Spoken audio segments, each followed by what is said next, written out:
Bien, Oscar Ronderos, diputado de la Asamblea Nacional por el Partido Acción Democrática, además integrante de la Comisión de Economía y Finanzas y una comisión especial que investiga aquellas controversiales declaraciones de Trump junto con el tema de Citgo que presuntamente vincularía a políticos venezolanos en el exilio. Bueno, esa es más larga, las comisiones, Oscar.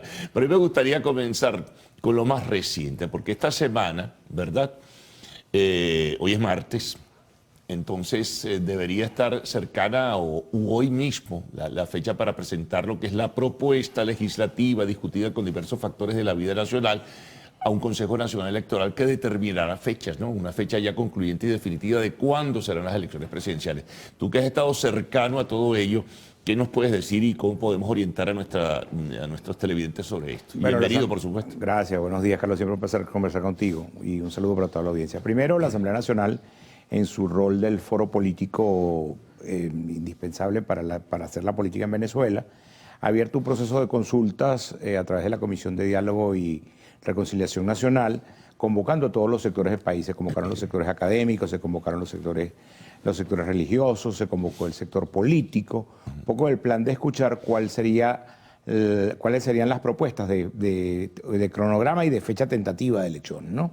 La fecha tentativa de elecciones tiene que ser el resultado del análisis de un proceso de inscripción y actualización del registro, de un proceso de auditorías, de un proceso que convoque a la comunidad internacional para la observación internacional, que sea un proceso, una elección lo más limpia y transparente posible y que cualquier ciudadano del mundo pueda presenciar. Nosotros creemos que perfectamente la consulta que se está dando en la Asamblea Nacional va a llenar los requisitos previstos en el Acuerdo de Barbados y va a llenar los requisitos constitucionales que dicen que en el año 25, en el mes de enero, debe estar juramentando un nuevo presidente para el próximo periodo constitucional. Ahora, el Acuerdo de Barbados establecía el segundo semestre de este año 2024. Es muy probable que la decisión que salga de la Asamblea el día de hoy sea una sugerencia de fecha en el segundo semestre del año 2024. Digo sugerencia de fecha porque a quien le corresponde fijar la fecha es al Consejo Nacional Electoral y nosotros de la Asamblea solamente estamos escuchando, dialogando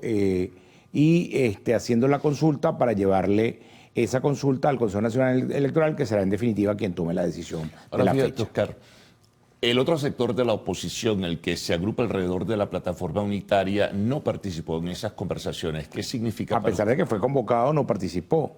Pero es que pareciera que el otro sector de la oposición sigue en el plan de no participar de elecciones.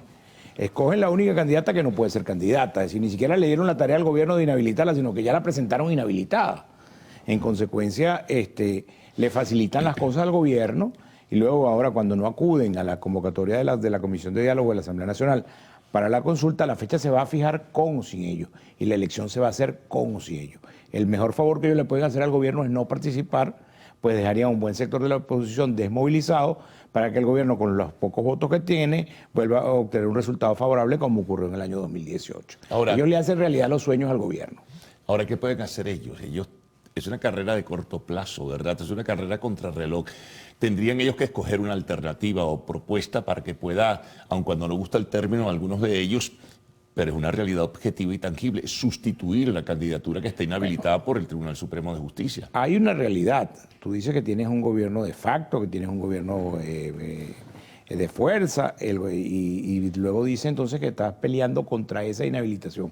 Bueno, esa inhabilitación va a chocar con la puerta del CNE, va a chocar como ya chocó con la puerta del Tribunal Supremo de Justicia, y le dijo, señora, usted no se puede inscribir. En consecuencia, ellos tendrán que tomar una decisión política. La más inteligente sería, en mi criterio, ver hacia la posibilidad de otro candidato presidencial de la propia plataforma. De lo contrario, tendrían que convocar a un proceso de abstención que de nuevo le haría el favor al gobierno para hacer una elección sin ellos y sin un buen sector, sin un sector de la oposición que le permite al gobierno ser mayoría en una elección en la que ellos decidan no participar.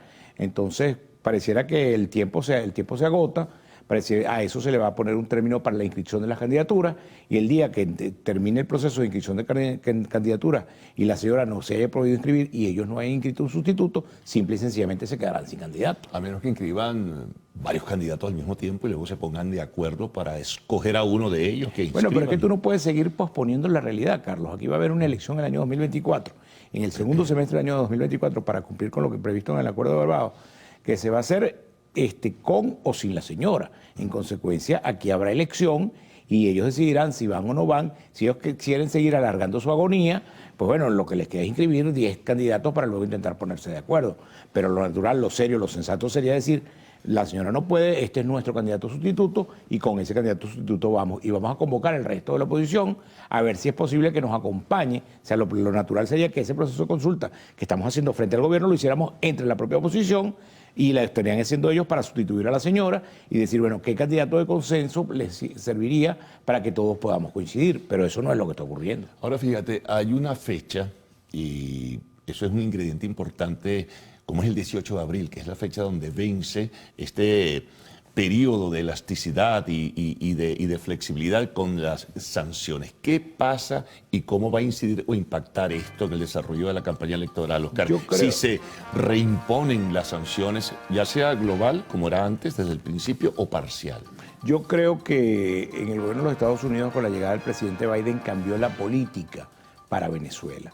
Lastimosamente fue tardío el golpe de timón y el levantamiento de sanciones llegó un poco tarde y nos afectó mucho más a los venezolanos. Pues yo creo que las sanciones no van a ir para atrás.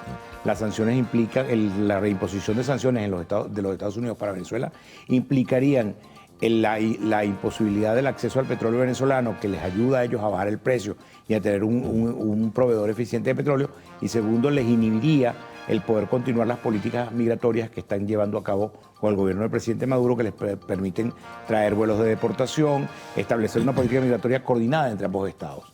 Si esas sanciones vuelven, pues todo eso se echará al traste y definitivamente ningún venezolano de bien puede estar pensando o soñando que por el hecho de que él no sea candidato se van a reimponer sanciones en Venezuela. Bueno, vamos a hacer una pausa, Oscar. Estamos conversando con Oscar Ronderos, diputado de la Asamblea Nacional, integrante de la Comisión de Economía y Finanzas.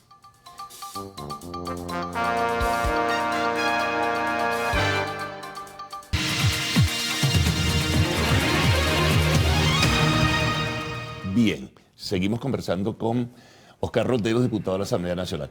Lo cierto que, visto así, el panorama no es muy fácil, es muy complejo. Ya se conocerá pues el tema del programa electoral y bueno, y comenzará a andar todo el camino, ¿no? No, Carlos, es muy sencillo. La plataforma unitaria tiene que decidir si va a participar o no va a participar. Si va a participar y no puede participar con la candidata que escogieron en la primaria, tendrán que designar un candidato sustituto. Si deciden no participar, es echarse al suelo de una vez, decir yo no voy a la elección porque la señora no se puede inscribir, y en consecuencia inmediato convocar el proceso de abstención. Pero fíjate, al que ya nos tienen acostumbrados, al que ya han convocado en otras oportunidades. Fíjate tú, sin embargo, hay ciertos sectores, ¿no?, dentro de ese espectro de esta oposición que se agrupa alrededor de la plataforma unitaria, que piensa que todavía hay tiempo de negociar con los Estados Unidos para poder lograr la habilitación de María Corina Machado. ¿Tú crees que eso se pueda...? Bueno, pero es que el tiempo se agotó. Lo que se acordó con los Estados Unidos... El gobierno dijo que es hecho consumado. Que ya no, y lo que se firmó en Barbados fue el procedimiento, la forma. Y la forma se agotó. Tanto que la señora que había dicho que no iba al TCJ fue al TCJ de Maduro, no fue al TCJ en el exilio. Y el TCJ dictó una sentencia ratificando la inhabilitación de la señora. Si usted se sometió al proceso acordado en Barbados, tiene que someterse a las consecuencias del proceso acordado en Barbados. Porque si el proceso de Barbados hubiera querido habilitarla expresamente, lo hubiera dicho con nombre y apellido. Y no lo dijo, lo que habilitó fue un proceso para atender las inhabilitaciones en el que se atendió las de todos los que acudieron al TCJ, y cada quien tuvo su resultado y tiene que atenerse a su resultado. Eso es lo acordado en Barbados, y el proceso de Barbados y el acuerdo de Barbados se ha ejecutado plenamente, en mi criterio. Ahora, en el caso de ustedes, del grupo que se acerca o se agrupa, no necesariamente como la plataforma, pero sí se hace llamar la Alianza Democrática, ¿cómo avanza el proceso para obtener o lograr un candidato unitario? Tenemos un proceso bien interesante de recomposición que empezó el viernes la semana pasada en la Casa Nacional de COPEI, por convocatoria del secretario general de COPEI, con el acompañamiento de los factores de la Alianza Democrática, donde estamos intentando coincidir todos los que se hemos visto en la Asamblea Nacional, se hemos visto en la Alianza Democrática y algunos otros factores que participaron de la elección del 21 en una sola candidatura, en una sola plataforma, que nos permita presentar una propuesta consensuada frente al país con un solo candidato presidencial. En eso estamos trabajando. Ahora, ¿saldría cuándo? Porque como se van a cortar los tiempos para la realización de la elección presidencial. Yo creo que no hace falta que se corten los tiempos. Los tiempos se van a cumplir en los términos previstos constitucionalmente y en el Acuerdo de Barbados. 6 meses son más que suficientes. No, digo en cuanto a ustedes, escoger una... No, nosotros lo vamos a escoger por consenso, lo que va a ser bastante más rápido. Eso hace que las decisiones se tomen mucho más rápido.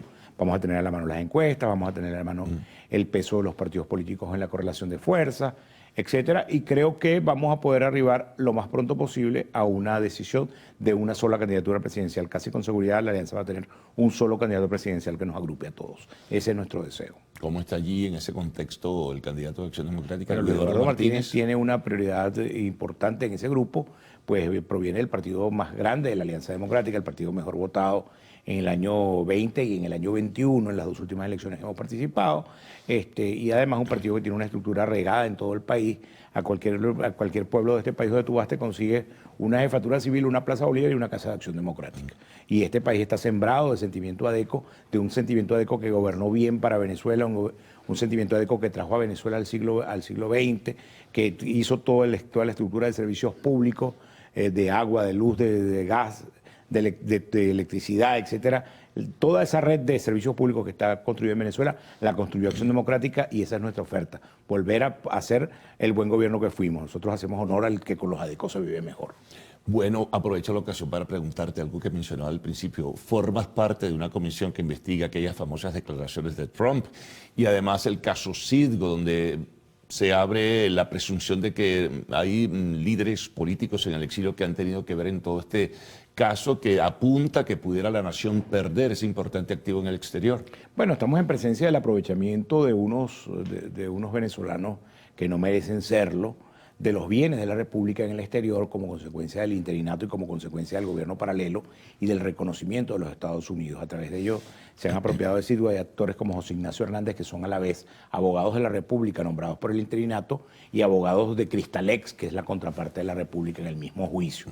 En consecuencia pareciera que tienen un conflicto moral que a lo mejor para ellos no es importante, pero que para el resto de los venezolanos sí, porque estamos poniendo en riesgo nuestro principal activo en el exterior. ¿Cuándo se conoce el informe, el resultado de la investigación? El informe está bien adelantado, además de una confesión de varios de los actores de la política norteamericana, empezando por el señor Trump, que dice que solamente venía por nuestro petróleo y que si él se hubiera quedado un ratico más en la Casa Blanca nos hubiera invadido para quedarse con nuestro petróleo, con la colaboración de un grupo de venezolanos que hoy viven en los Estados Unidos.